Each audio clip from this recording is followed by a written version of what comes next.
Hey, it's Kyle Martin from PodHero, and you're listening to the 360 Entrepreneur Podcast with Jan Ilunga. This is episode 223, and this one is all about iTunes, SEO, and podcast optimization.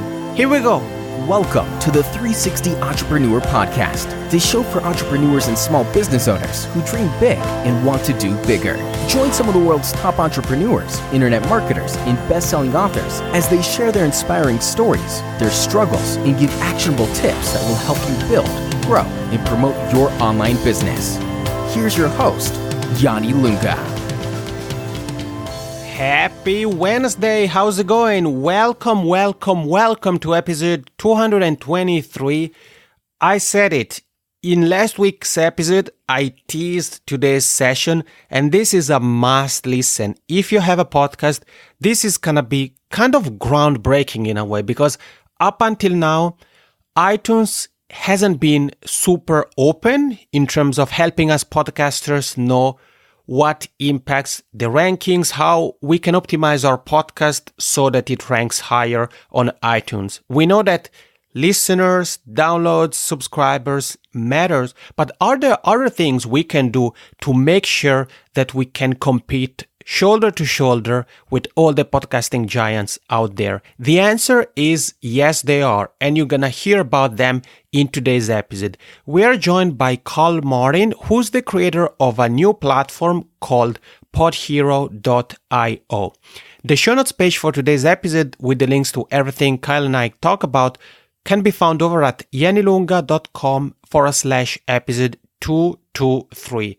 All right, time to grab some pen and paper or open your digital note-taking app, because here's the conversation with Kyle Martin from PodHero.io. Today, we are joined by somebody who's really working hard to help podcasters. He's the founder of PodHero.io, a platform that helps podcasters gain industry authority, and it does so by providing all of us with tools that we can use to gain more insight on our podcast. We can use the iTunes SEO tools that help us have our podcast more exposed and get for more exposure for it on iTunes, as well as a series of marketing tools that we can use to spread the reach of our content. I'm so excited to welcome on the show Kyle Martin. Kyle, how's it going? Hey, Jan, it's going great. Thanks for having me on. It's my pleasure. And you and I have been talking now a couple of times. I know I found out about PodHero. We had some exchanges in the Podcast Growth Mastermind. We had a few calls.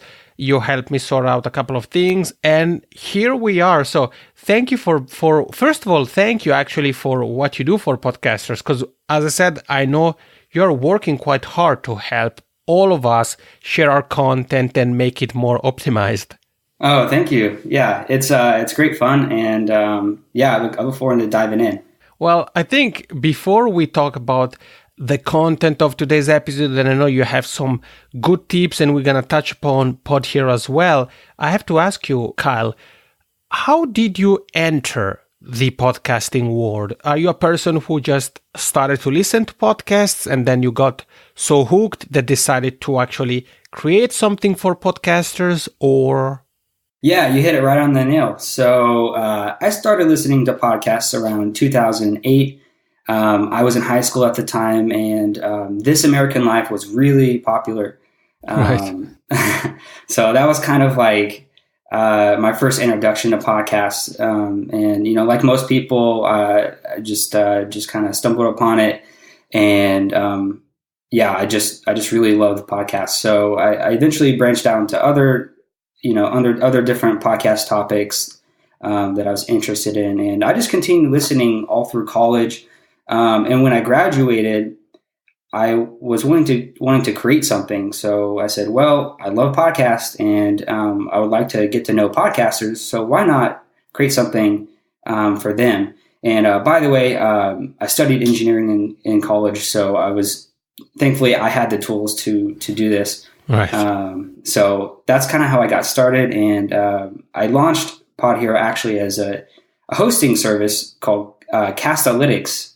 And when I decided that the hosting space is pretty well served, I moved on to just kind of doing like iTunes review tracking, where a lot of people don't know that they only see reviews in iTunes for the country that they're logged into. So if you're in the U.S., you're not going to see all the 180 plus other countries where people have potentially reviewed your podcast. So I had a service that would essentially aggregate all of those reviews. And when you got a new review, I would send you an email. It was a free service, and I still offer that as a freebie. So that's kind of how I got started.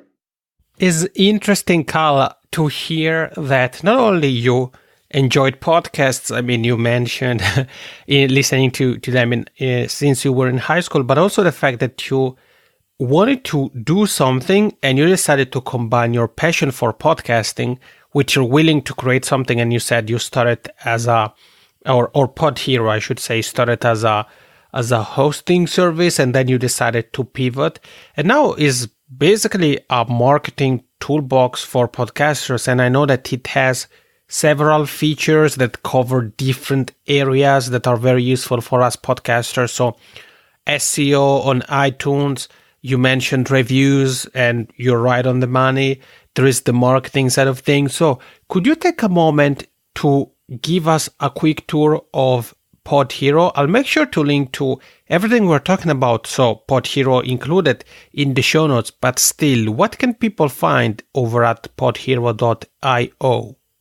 So the way I like to describe PodHero is it's a Swiss Army knife for podcasters. In particular, I'm building this platform for people trying to grow their personal brands and their businesses through podcasting.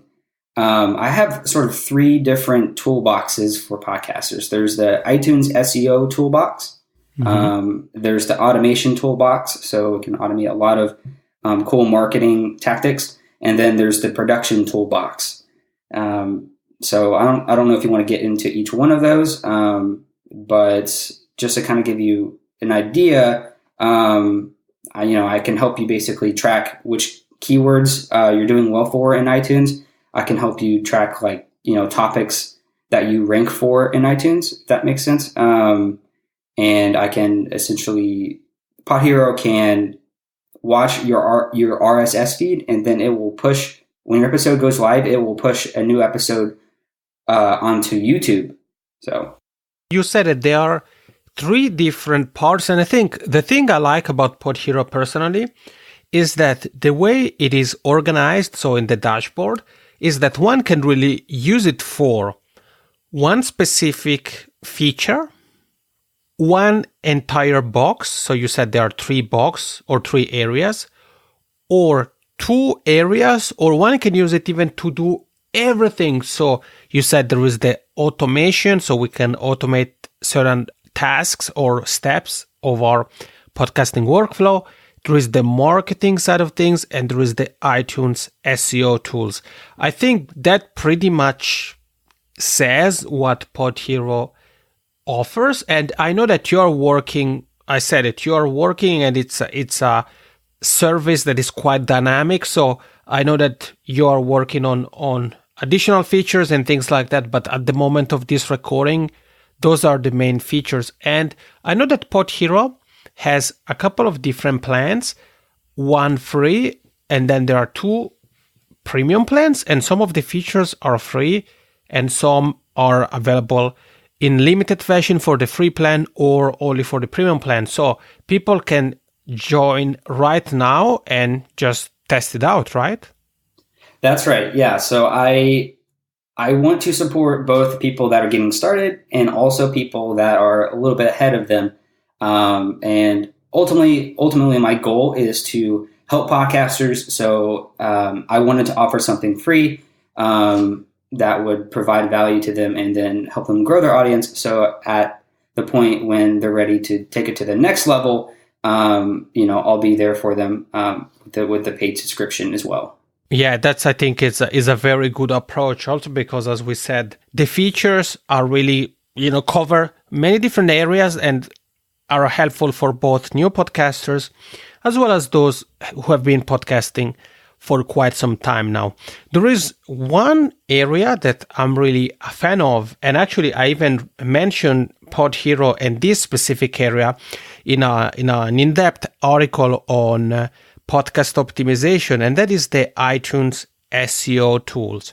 So before we talk about the actual features of PodHero for that specific area, I want to ask you, Kyle, when it comes to podcast SEO, and we can think about podcasting in general, or we can think about podcasting and a platform like iTunes, which is the number one podcasting platform, what would you say are some of the common mistakes you may have seen podcasters make when it comes to their podcast optimization? Yeah, so there's two things. The first thing is people don't track their progress. So what I mean by that is if you're doing some marketing for your podcast, if you're not measuring where you are like rank wise within your category, say business, or maybe for a particular keyword, maybe people search for online business or entrepreneur, you would probably want to know where you are in those search results. And if your marketing is working, you should be going up and rank, hopefully to number one, so that when people search for that word or that phrase, they will find you first and you have a new subscriber. So the first thing is, they don't track their progress, and that's something that PodHero will help you do. The second thing is they don't optimize for kind of the top 5 things that you should definitely have down on your iTunes listing for your podcast. First one is your show name. You need to make sure that your show name has relevant keywords to your audience. Mm-hmm. So Pat Flynn is doing this really well. If you go look at his Ask Pat podcast, not only does he, have the title of this podcast, Ask Pat, he has a bunch of keywords in there that he separates with commas.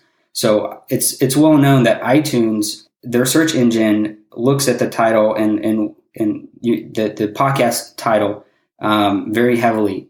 So you should definitely put some keywords in there. The second thing would be the artist name. For me, that'd be Kyle Martin, but you don't just want to put that. What you want to do is you want to put, Kyle Martin, comma, online entrepreneur, comma, engineer, comma, podcasting.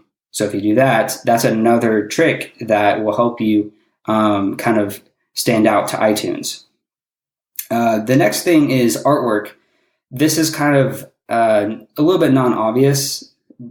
So when people search for certain keywords or certain podcasts, what do they see first? Well, they don't see your name; they see your artwork. That's right there. So, if you look like you have some artwork that was made in Microsoft Paint versus something that was made by a great graphics designer, people are going to pick the one that looks nice because that is like their first impression. So they said, oh well, if they put a lot of effort into their artwork, then they probably have a pretty high quality podcast. So that's really important. One other thing that's also sort of non-obvious is social proof. That would be iTunes reviews. So when people land and when they search for your content and they find you, before they actually download, one of the things they want to do is they want to make sure it's worth their time to listen to you. So they go ahead and they look at your iTunes reviews. And, if there's good things, that's only going to make them want to listen more. So all of those combined can help you increase your ranking and then also just increase your chance of getting subscribers. I love it. Thank you so much, Kyle. And I think that especially the second part of your answer, so the different points you touched upon, you're so right. And I think it's enough to do a quick search on iTunes to see that there are so many podcasters that are actually doing this wrong. So they may miss all of these points. They may get one or two right. So if you think about, for example, the show title, there are so many shows on iTunes that have a title that isn't optimized. And to be frank, even doesn't say anything. Like if I were to call a podcast the Jan Ilunga podcast or the Jan Ilunga show, what would that tell people? I'm not a VIP that everybody knows what I'm doing. So I think that if you're here with Kyle and I, and perhaps you're actually working on your podcast right now, take Kyle's advice to heart. And actually, that's something I've personally done, for example, with my latest show, Kyle, the Podcast Lab, that I was like, well, I have to expand the title. So I'm actually a fan of those kind of titles that maybe have a first part of the title, which is pretty catchy or easy to remember. Let's say Smart Passive Income or Ask Pat. And then you have I don't remember if it's a column or semicolon, the 2 dots. And then you have, as you said, in Pat's case, for example, a list of keywords. And I've done the same for the Podcast Lab. So in the show name, I have the words podcasting, the word podcast, so that when somebody is looking for those on iTunes, my show pops up. And actually, it's cool that with PodHero, as you said, Kyle, the first part of your answer, PodHero allows us to not only do some keyword research to see what keywords our show pops up for or somebody else's show pops up for, but we can also keep track of keywords and how our podcast is doing for a specific keyword so that we see the evolution. And as you said, ideally, we want to be on the number 1 spot. So you mentioned a few mistakes, and there is actually also, I believe, a couple of elements that is good to work on. Those are the episode title and the podcast description, that we can add more keywords as well there, right, Kyle? Podcast description isn't taken into account too much. Oh, okay. Yeah, a lot of people think that it really, really helps, but actually that is there for, I consider that more just like ad copy. Like you're just trying to ensure that a potential listener that this is worth listening to. So you could definitely take the opportunity to maybe put some like testimonials in there. That would be really cool. I've seen a lot of people do that. Mm-hmm. A lot app developers do this because they know like people are just, there's so many apps out there. There's a lot of podcasts out there. So they just want to make sure that, it's worth their time. So providing some social proof and just giving a quick, maybe 2-sentence description of kind of what your ideal audience would be, resonating with would be really good. Yeah, unfortunately, iTunes doesn't really take the keywords in there into account too much. But episode titles is a different story. iTunes searches not only for when you type in a keyword, it's looking for podcast titles, it's looking for artist names, and it's also looking for episode titles. So one of the ways that you can really increase maybe like your listenership on a particular episode is to obviously have a great title. And I can give you an example of that. So a great title would be how to get more iTunes reviews in 30 seconds, right? That's kind of like, it sounds interesting. It's kind of like a quick and dirty fix. That's pretty cool. And you want to listen more. Like your ideal episode description or episode title would be to invoke some sort of curiosity, mm-hmm. or, address some sort of problem, or maybe talk about some topic that's new and exciting. So yeah, episode title is very important as well. Okay, great. And you shared a very good tip for the episode title. And actually, that's something we talked about, and the show name as well, by the way, something that we talked about in the past in the interview with Laura Peterson. We talked about copywriting for podcasters. So if you're here with Kyle and I, and maybe you're like, I'm not sure how to name my show, or I have a hard time coming up with catchy titles that really make people want to press play, then make sure to check out the show notes page for today's episode, and you're going to find the link to that specific episode as well. All right, Kyle, so you talked about a couple of common mistakes when it comes to podcast SEO. Is there maybe something you would like to add in terms of getting more quote-unquote SEO juice, or have we covered pretty much all the main things? So there are a couple other things you can do. Mainly that would be showing up on showing up on Google. If you show up on Google, you can basically link back to your iTunes listing, and that will help you out. There's a couple ways of doing that. Obviously, have a website, and that helps. And another thing would be to take your episodes and put them on YouTube, and in the description of that YouTube video, you would have a link to your website, and you would also have a link back to your iTunes listing. And the reason you would want to do that is because YouTube is the second largest search engine in the world, right behind Google. And iTunes is somewhere in the list, somewhere in the top 10. But Google obviously makes YouTube, so they are going to they're going to rank content on YouTube higher than websites and other things, Right? Especially in Google results. So if you have a show about dog training, one thing you could do is take your MP3, and then PodHero will actually turn your MP3 into a very, very nice looking YouTube video. It's just like an image with your episode title, and then the show notes in the description and links. Google will see those links, and then it will consider them backlinks to your own website, which is good for your website ranking.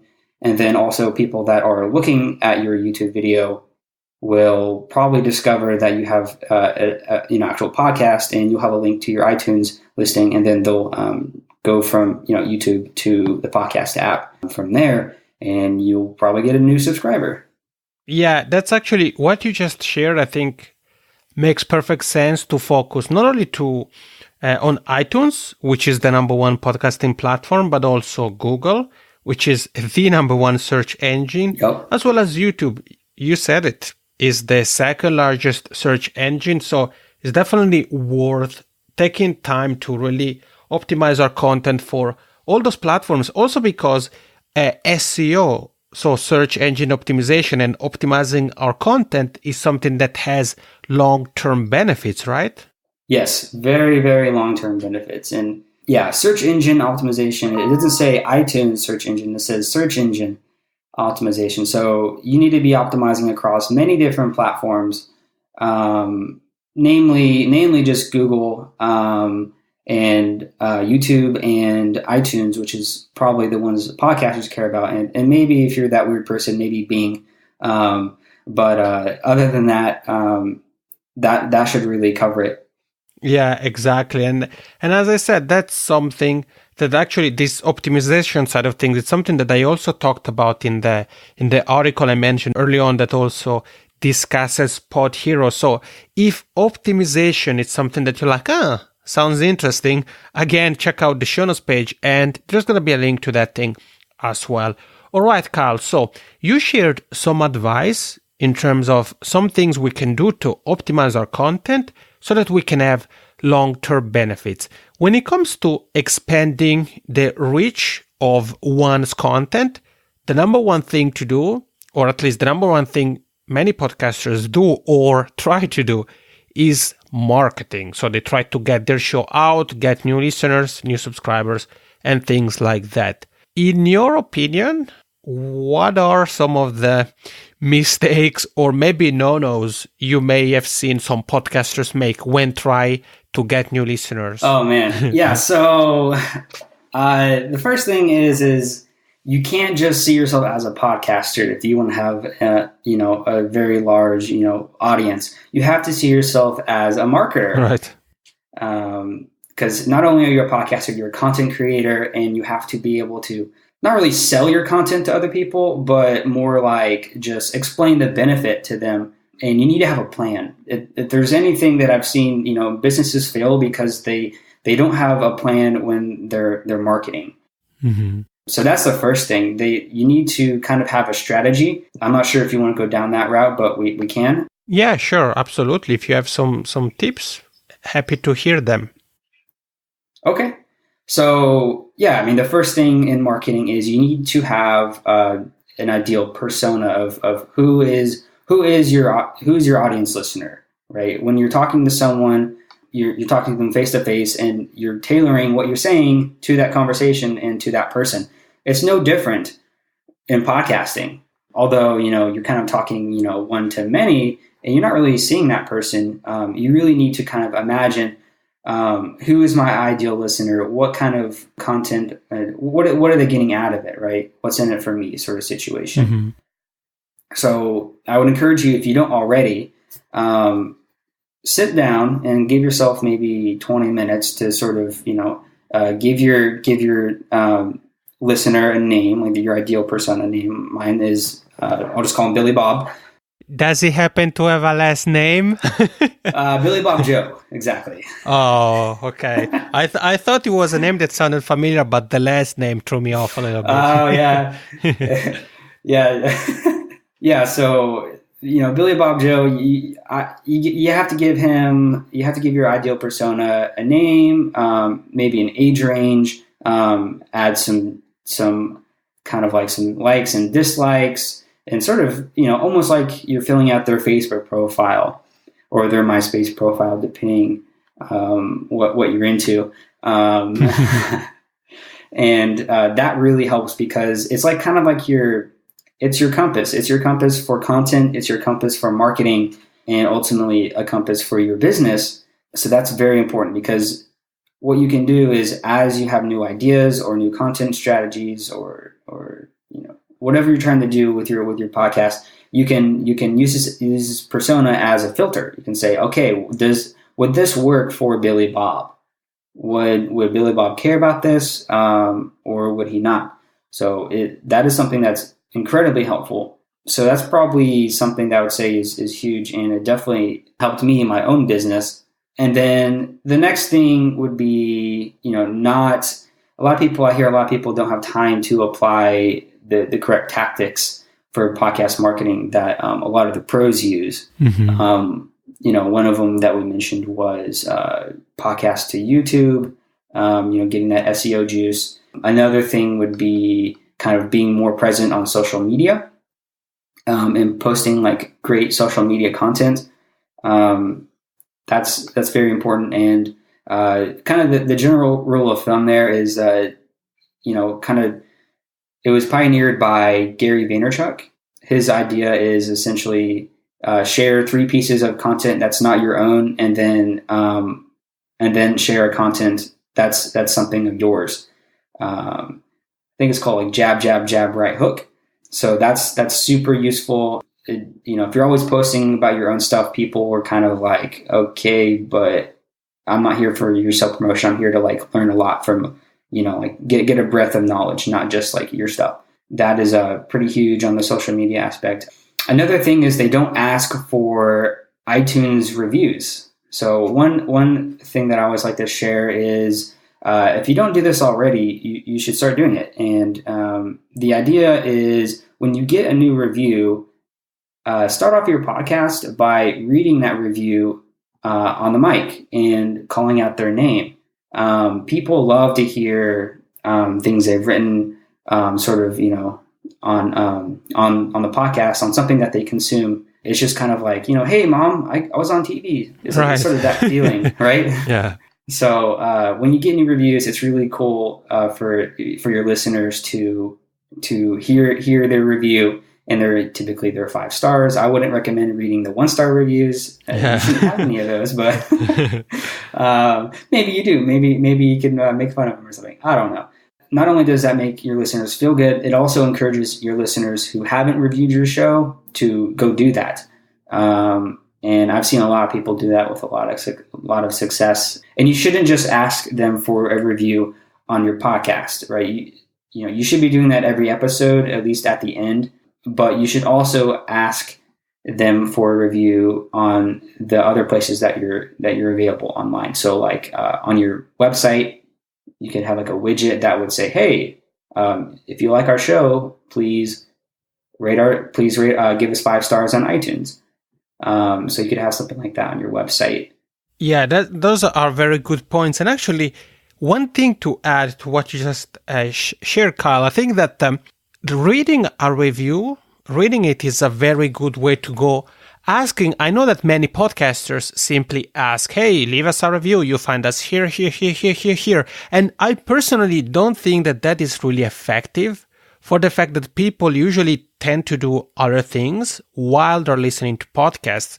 On the other hand, as you said, if you read a review, you mention a specific person or the username and you thank them, then somebody's going to feel like, oh, wow, okay, I would like a shout out on my favorite show or one of my favorite shows. So people are more likely to help you with that. And one thing you could even do is to every now and then to host some kind of giveaways and having people supporting your show as one of the steps. I know some podcasts. Yeah. I know some podcasts have done it. For example, the Digital Marketers podcast, Perpetual Traffic, has done it.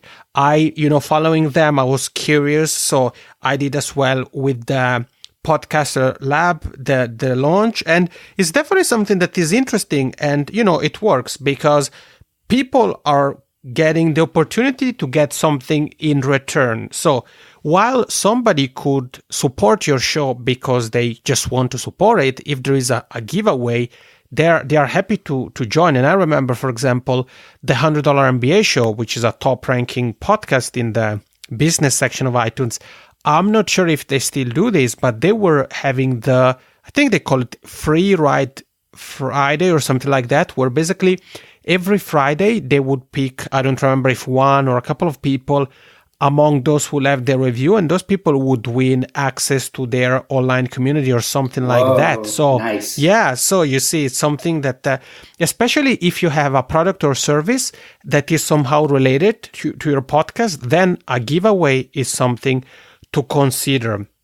And and I mean, it works. It definitely works, and people have an incentive to help you out. And Kyle, do you have maybe something to add if we stay in the marketing conversation? Do you have something to add in terms of the episodes media kit? Because I know that's a feature that PodHero has. So in your opinion, a podcaster who wants to promote his or her latest episode, what should they have in their quote-unquote episode media kit?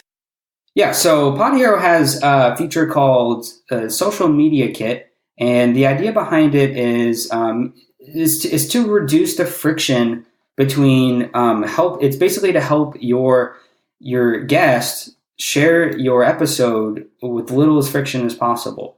And the way that works is PodHero gives you this little website creator tool where you can put in the title of your episode. You can put in graphics, maybe like some headshots of you and your guests. You can put in some social media images that you made on Canva, or like some infographics, and your podcast artwork.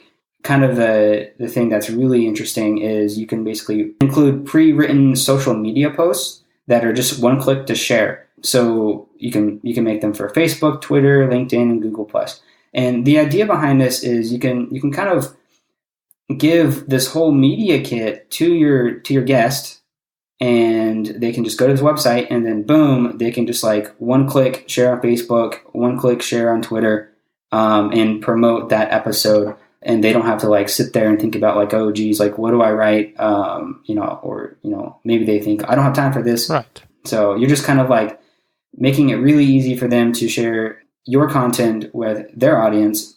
And the other cool thing is that if you ever want to go back and maybe say, oh, what did I do in episode 3? What was all the marketing that I did? Well, you can go back to your previous media kit that you made and see all the graphics and all the media posts and all that stuff. So yeah, that's kind of the idea. Yeah, I like that. And what I liked in your answer, Kyle, is that you mentioned a few things that can be included in the media kit, and you mentioned a tool like Canva, for example. So for the creation of the promotional material, everybody is different. And early on, you talked about the ideal listener. So the way you should be trying to reach your ideal listener may be completely different than the way I am trying to do that and somebody else is trying to do that. So it's also about experimenting, but I like the idea of basically helping simplifying the marketing process a little bit, that, as you said, once one finds his or her quote unquote sweet spot, that they know how to go about it. Then they have some references there, some content that then they can easily use, copy, paste, and things like that. And I think is definitely something that is useful. And if you think about it, the whole conversation we're having here, the first part of the conversation, optimization of the content, combined with the second part of our conversation, the marketing, is what really moves the needle in terms of your podcast getting more supporters, more listeners, more reviews, and overall more exposure and more reach for your content. And this has been a fun conversation, Kyle. I mentioned the site is podhero.io. I mentioned there are a couple of different plans, including a free one, so people can just try it out right now. And if somebody would like to connect with you to maybe ask you questions about PodHero or anything like that, what would you say is the best way to do that? Yeah, so the best way would be actually to email me. Here's my email. It's kyle@podhero.io. I'm sure we can put that in the episode description too. Happy to add it there. So an additional reason to go and check out the show notes page. And Kyle, final question. Is there something you would like to add on either the optimization side of things, marketing side of things, or maybe something about PodHero that we forgot to mention, or something you want to put emphasis on yet again? So one more tactic that I could share is on the marketing side. I've seen this only been done once. Maybe there's some other instances, but I think it's really cool. The idea is offer your listeners something that you can mail them. What I recommend is sending them a sticker. So basically, turn your podcast artwork into like a laptop sticker, and then have people like email you, and you can basically send out a sticker to your audience. And what that does is, it's like, I get something for free. That's like pretty cool, right, as a listener. And then, secondly, it basically builds a stronger brand because, people will put that on their laptop, and then they'll also be more connected to you. So it just kind of opens up doors when you get creative with different marketing tactics. But I think you hit the head of the nail. When it comes to, PodHero, it's mainly for people that have personal brands, or they have a business and they're wanting to take their podcast to the next level. And we also offer some agency plans. So if you're a podcast agency, we do offer like a kind of a a la carte solution for you. So that's what I got. Perfect. I love it. Thank you again, Kyle, for your time, for your tips, and for what you do with PodHero week after week. I really, really appreciate it. Thanks, Jan. And we are back. Pretty cool, huh? So now you know some things you can do to optimize your content, to leverage iTunes SEO, and you heard about PodHero. I've been using it myself for a couple of months now, and I love the fact that I'm actually able to track my efforts and see whenever I tweak something, I try something out, see the impact that has on my podcast rankings on iTunes. And keep in mind, with PodHero, you can also keep an eye on other people's podcasts and keywords as well. Before we wrap things up here, a final note, the show notes page for today's episode can be found over at yanilunga.com/episode 223. If you want to keep the conversation going, you want to talk podcasting even more, make sure to join the Podcast Growth Mastermind. I've actually linked to that in the show notes page as well. In case you don't know what that is, that's the Facebook community I have. It was dubbed by Forbes as a podcasting community to join. We have over 1,500 members there, podcasters from all levels. So if you want to keep the conversation on podcasting going, check out the show notes page over at yanilunga.com/223 for the link to join the Podcast Growth Mastermind. Thank you for listening to the 360 Entrepreneur Podcast. For more tips and tools, head over to www.yanilunga.com.